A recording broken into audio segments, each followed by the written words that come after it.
नमस्कार, मैं हूं प्रियंका संभव और आप देख रहे हैं पर्सनल फाइनेंस की खबरों का खास बुलेटिन मनी टाइम। सबसे पहली खबर व्हाट्सएप यूजर्स के लिए जो अच्छी नहीं है। मैसेजिंग प्लेटफॉर्म व्हाट्सएप ने भारत में 20,79,000 अकाउंट्स को बंद कर दिया है।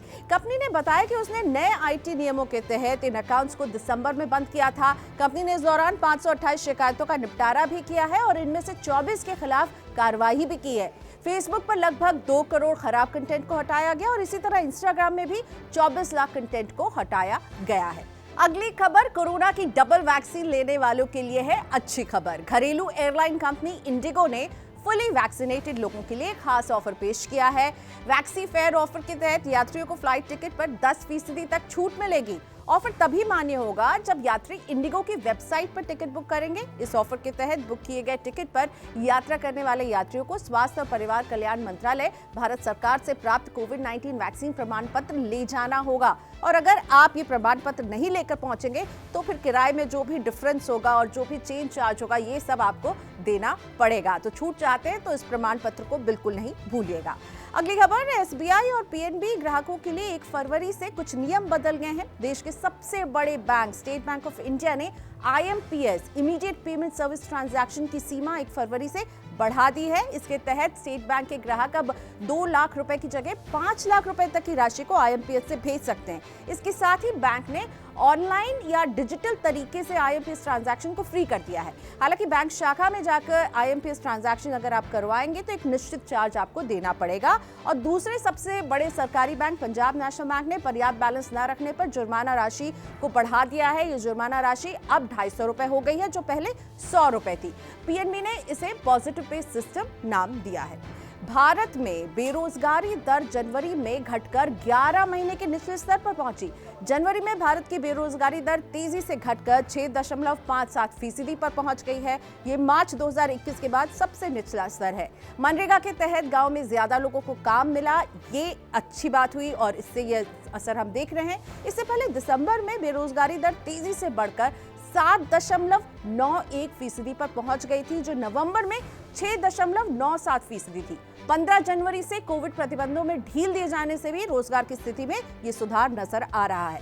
Centre for monitoring Indian economy CMI के आंकड़े बता रहे हैं कि जनवरी में ग्रामीण बेरोजगारी दर घटकर 5.84% रही जो दिसंबर में 7.28% थी। शहरों में बेरोजगारी दर जनवरी में 8.16% रही जो इससे पहले दिसंबर में 9.30% पर थी।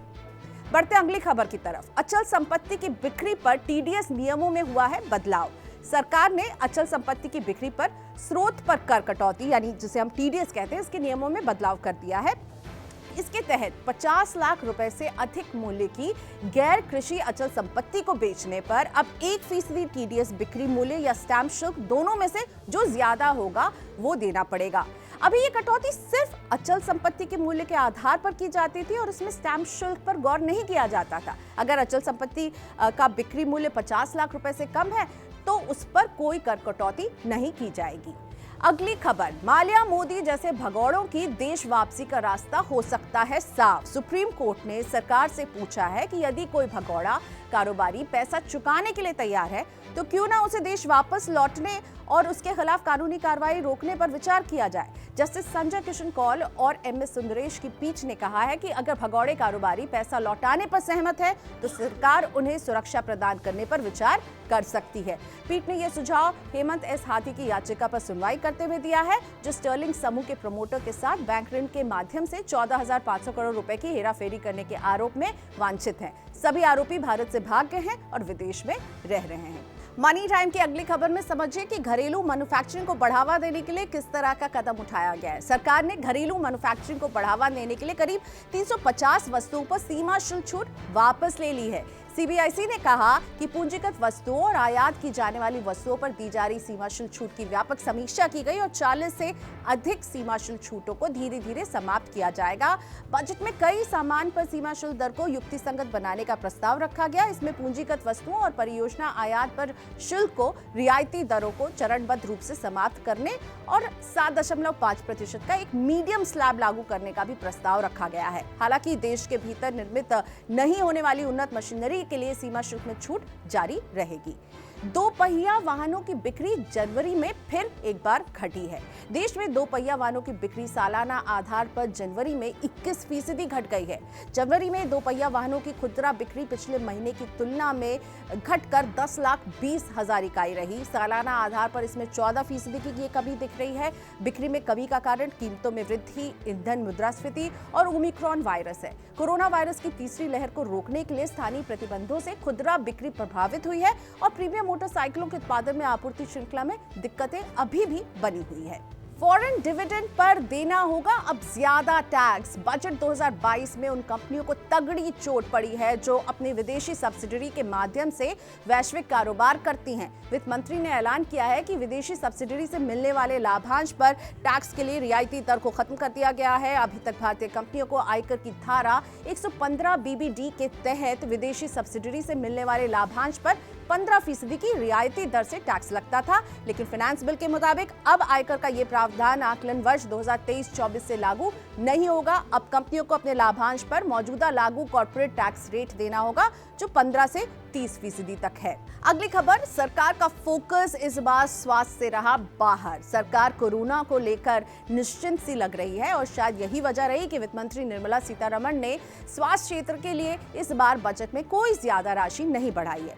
पिछले साल उन्होंने स्वास्थ्य बजट में 137% की वृद्धि की थी। इस बार स्वास्थ्य बजट का आकार पिछले साल के संशोधित अनुमान 86,000 करोड़ रुपए के मुकाबले मामूली 0.23% ज्यादा है। इस बार सरकार ने वैक्सीनेशन का बजट भी 87% घटा दिया है। बजट में वैक्सीनेशन के लिए केवल 5,000 करोड़ रुपए दिए गए हैं। सरकार ने स्वास्थ्य बजट में कटौती कर यह संदेश देने की भी कोशिश की है कि कोविड को लेकर अब ज्यादा चिंता करने की जरूरत नहीं है। निर्यात बढ़ने के साथ ही बढ़ा देश का व्यापार घाटा भी। देश में वस्तुओं का निर्यात जनवरी में 23% से ज्यादा बढ़कर 34 अरब डॉलर पर पहुंच गया है।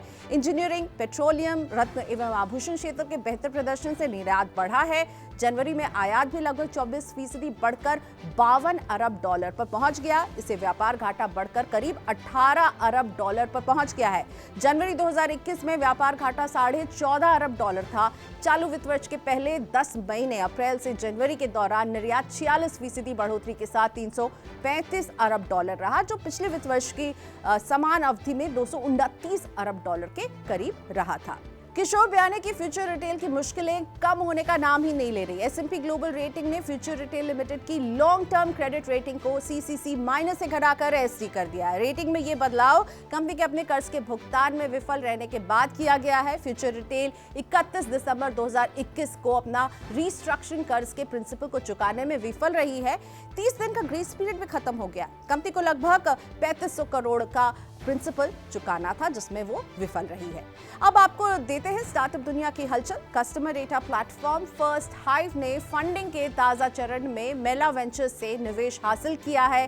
कंपनी इस निवेश से Bharat, north America, middle east एवं साउथ ईस्ट एशिया में अपनी उपस्थिति बढ़ाएगी और विस्तार करेगी। D2C और स्मॉल मीडियम बिजनेस मर्चेंट को ऑनलाइन स्टोर सेटअप करने और अपना सामान डिजिटली बेचने में मदद करने वाले स्टार्टअप दुकान ने बाय नाउ पे लेटर प्लेटफॉर्म सिंपल के साथ भागीदारी की है। इस भागीदारी के जरिए दुकान के मर्चेंट्स को बाय नाउ पे लेटर सर्विस उपलब्ध कराई जाएगी। कॉन्वर्सेशनलिस्ट एंगेजमेंट प्लेटफॉर्म गपशप ने नोलारिटी कम्युनिकेशंस का अधिग्रहण करने की घोषणा की है। कंपनी ने इस सौदे की राशि का खुलासा नहीं किया है। नोलारिटी 65 देशों में 6,000 से ज्यादा ग्राहकों को cloud telephony, contact centre automation, AI powered voice assistant और स्पीच एनालिटिक्स सॉल्यूशन उपलब्ध कराती है। IPO अपडेट अब आपको देते हैं। Department of investment and public asset management DIPAM के सचिव तुहिन कांत पांडे ने कहा कि LIC अगले 2 हफ्ते में सेबी के पास IPO के लिए ड्राफ्ट पेपर जमा कराएगी। बजट में नए संशोधित विनिवेश लक्ष्य से ऐसा लगता है कि सरकार या तो LIC के IPO के साइज को घटाने पर विचार कर रही है या फिर सरकार LIC के IPO को 2 भागों में बांटने पर विचार कर रही है, जिसमें से एक हिस्सा वित्त वर्ष 2022 में आएगा और दूसरा हिस्सा वित्त वर्ष 2023 में लाया जा सकता है। तो मनी टाइम में हमें दीजिए यहीं पर इजाजत, लेकिन मनी 9 से जुड़े रहने के लिए मनी 9 के YouTube चैनल को जरूर सब्सक्राइब कर लें और आप हमारे साथ जुड़ सकते हैं हमारे ट्विटर, इंस्टाग्राम और फेसबुक प्लेटफॉर्म पर भी। तो बने रहिए मनी 9 के साथ और हर खबर को सिर्फ सुनिए नहीं, समझिए भी।